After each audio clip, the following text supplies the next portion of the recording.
बोलो जयकारा बोल मेरे श्री गुरु महाराज की जय। तो भाग्यशाली गुरुमुखों, सर्वप्रथम आपकी श्री मौज श्री श्री 108 श्री सद्गुरुदेव महाराज जी श्री तीसरी पातशाही जी के श्री आनंद शांति भवन को एक विशाल भवन बनवाने की हुई।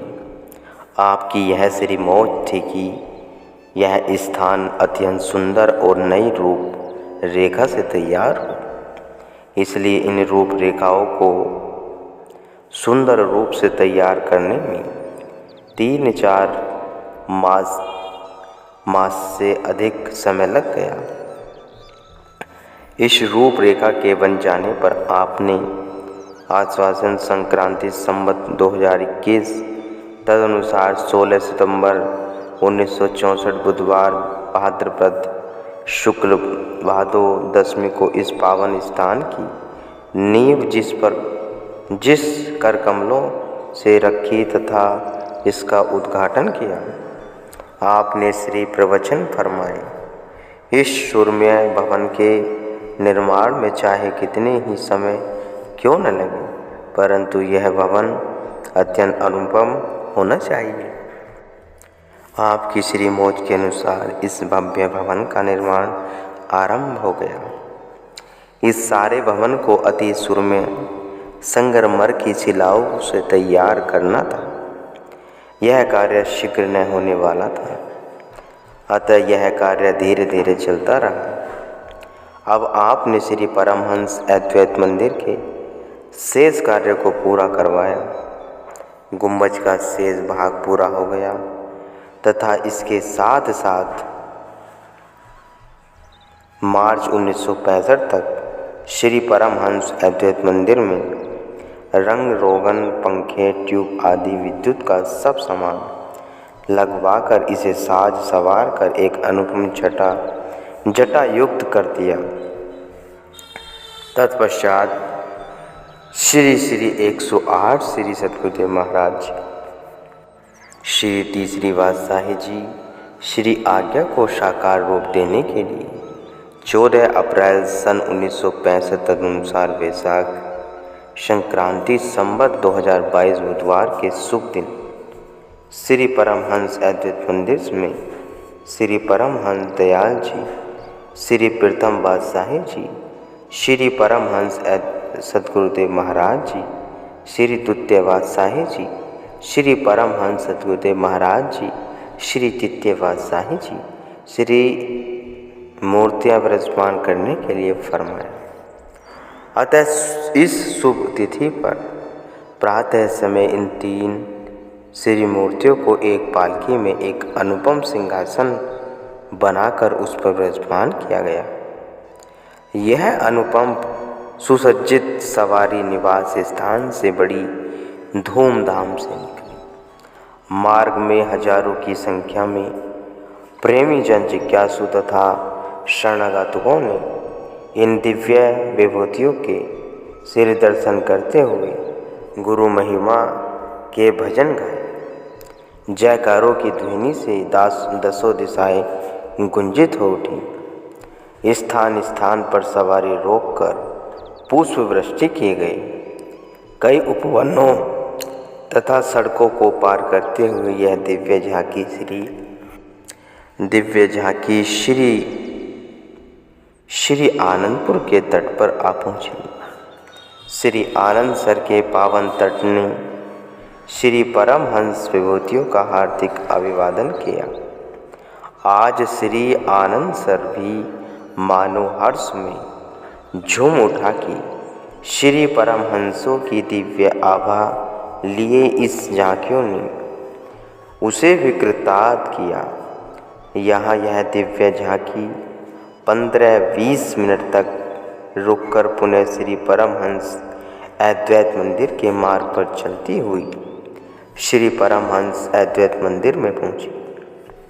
श्री श्री 108 श्री परमहंस सद्गुरुदेव महाराज जी श्री चौथी पातशाही जी ने निज कर कमलों से इन दिव्य सुमयुक्त श्री मूर्तियों को श्री परमहंस अद्वैत मंदिर में सुसज्जित सिंहासन पर विराजमान किया। दिव्य श्री स्वरूपों को पीताम्बर पहनाए एवं श्री चरणों में पुष्प समर्पित किए। चंदन एवं केसर युक्त तिलक श्री मस्तक पर लगाए। फिर श्री आरती पूजा का कार्य आरंभ हुआ। आप साथ ही बनी हुई चौकी पर विराजमान हुए। यहाँ पर श्री आरती पूजा के कार्यक्रम के पश्चात सद्गुरु महिमा के गीत गाए गए एवं प्रसाद बांटा गया। इस प्रकार बड़ी धूमधाम से श्री परमहंस अद्वैत मंदिर का शुभ उद्घाटन हुआ। तत्पश्चात श्री आनंद शांति भवन में श्री आरती पूजा का कार्यक्रम किया गया।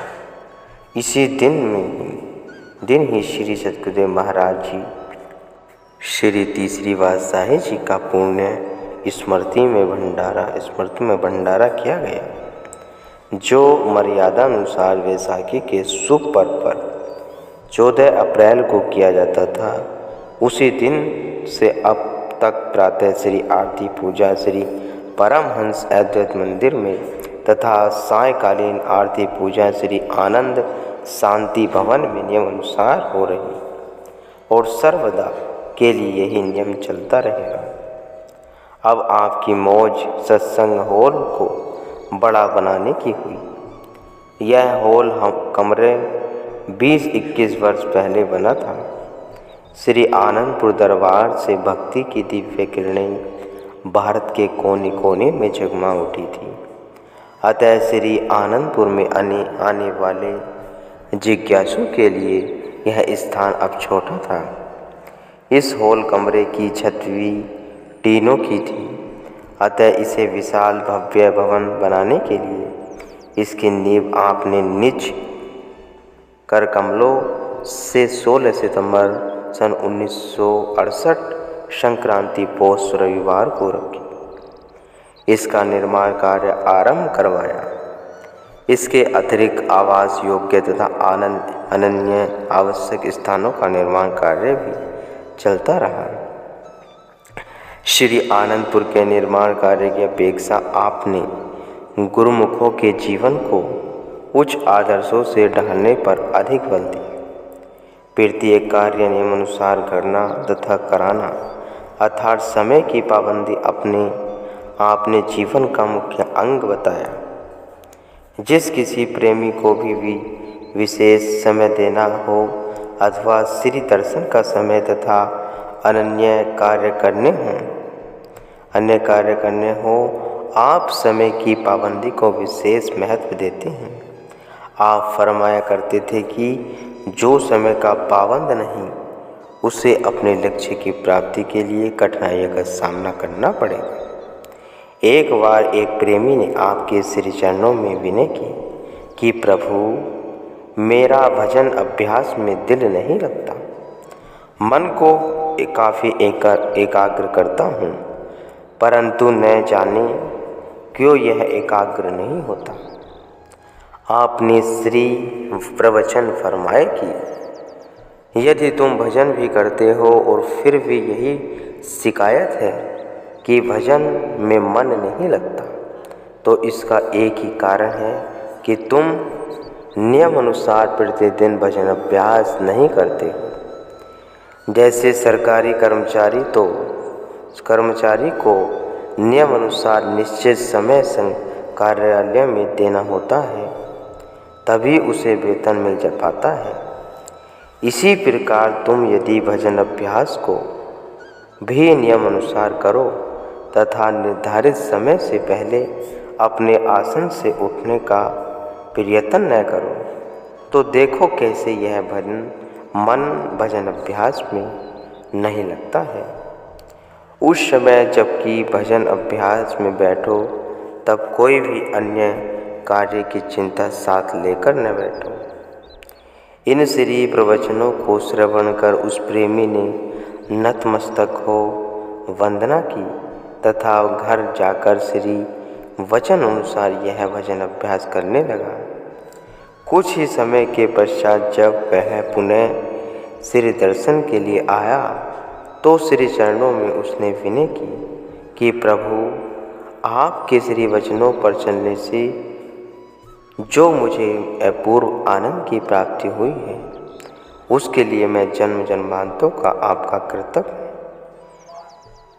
वह प्रेमी इस दिव्य आनंद को पाकर प्रसन्नता में झूम उठा तथा श्री सद्गुरुदेव महाराज जी के पावन गुणानुवाद गाने लगा।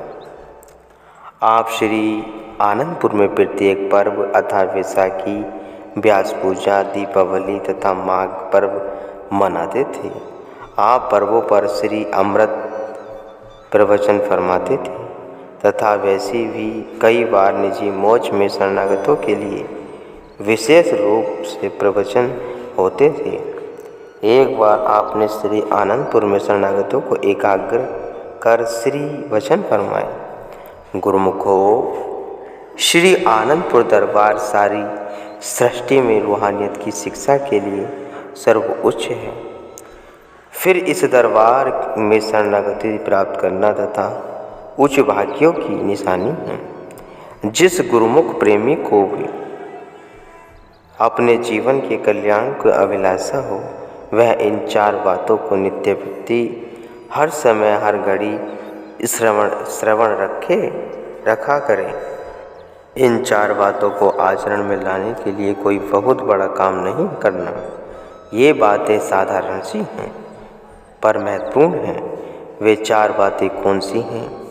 दरबार की हित चिंता, सच्चाई, सुमति, समय की कद्र। दरबार की हित चिंता, जिन साधनों से तुम्हारी भक्ति सुदृढ़ हो उन्हें अपनाओ। दरबार के प्रत्येक नियम को आचरण में लाओ। जिस कार्य के करने में तुम्हारी हानि हो अथवा दरबार की हानि हो, उस कार्य को कदापि न करो। यहाँ तक भी हो सके अपने जीवन को सत्य के साँचे में ढालो। यदि तुम्हारा जीवन आचरण रूप में ढला हुआ होगा तो तुम्हारा हृदय शुद्ध होकर शब्द में लगेगा, तुम्हारी वाणी में शक्ति व रस आने लगेगा। गुरुमुखो।